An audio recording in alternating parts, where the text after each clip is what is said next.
সেদিন গেছিলাম, বাবির ঠাম্মি এসেছিল আর আমরা বেরিয়েছিলাম সবাই মিলে একটু ঘুরু করতে। তাই সেখান থেকে ফেরার সময় কিনেছিলাম এই বোতল, বাবির জন্য এইটা। আর বাবি খেলনা কিনেছে অনেকগুলো, ওই আর একটা বোতল আছে, ওটাও আছে, ওটা আমার জন্য কিনেছিলাম। এই বলটা কিনেছে বাবির, ভীষণ প্রিয়। আর এই একটা পাখা না কিনলে হয়, না হলে তো শপিংটাই কমপ্লিট হবে না ওর। যাই হোক, আর কিনেছে এই গেমটা কিন্তু ভীষণ আনকমন, খেলতে ভীষণ ভালো, ছুঁড়ে দিতে হয়।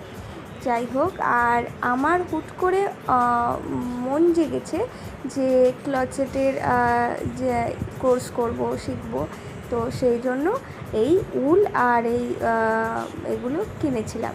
তো দেখা যাক কতটা কি পারি। তবে তোমাদের দেখতে থাকো, ব্লগ আসছে। আমার 2 দিন অফ ছিল, পারিনি শেয়ার করতে।